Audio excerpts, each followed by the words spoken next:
Iskiet ta' Simon Busuttil u tal-Partit Nazzjonalista dwar il-ksur tal-liġi tal-Parlament Ewropew jista' jinftiem b'mod ċar.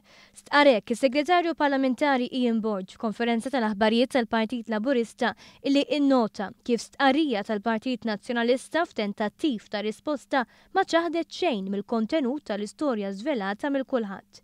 Jekk danu l-istat ta' kif Busuttil jipprova jsib is-soluzzjonijiet finanzjarji muġibu x'jagħmel jekk ikun fdat bil-finanzi tal-pajjiż, irrimarka Borg. Il-membri parlamentari Ewropew li ilhom sa mill-2014 bl-allowances li ammontaw għal 12,300 sabiex ikollhom l-uffiċini tagħhom viċini ċittadini dawn qed joperaw mid-dar ċentrali.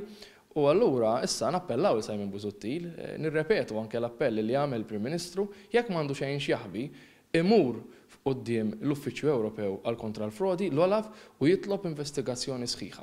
Minn meta bdiet titħaddem il-liġi tal-finanzjament tal-partiti, dan u t-tielet kapitlu ta' illegalità li bih il-Partit Nazzjonalista qed jinganna il-liġi, fakkar il-Kap Eżekuttiv tal-Partit Laburista Gino Kawki. Il-mod illegali li bih il-Partit Nazzjonalista jipprova jġib il-fondi biex jaħaddem l-operat tiegħu.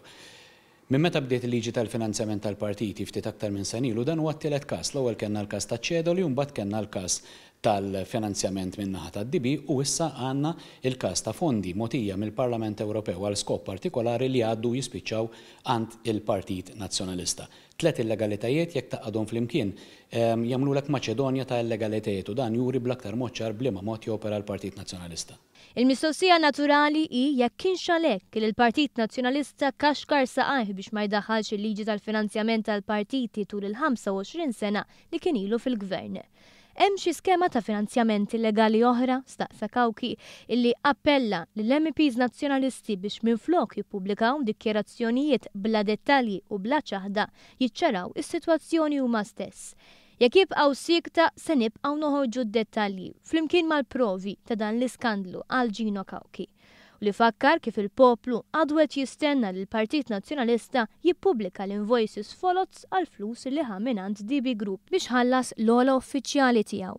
Ian Borg staqsa kif al kontrarju ta' kif għamel Joseph Muscat illi ħalla fidejn is-sistema ġudizzjarja biex tinvestiga l-każ toħroġ il-verità, Simon Busuttil għadu maċċettax l-isfida tal-Prim Ministru biex jagħmel l-istess.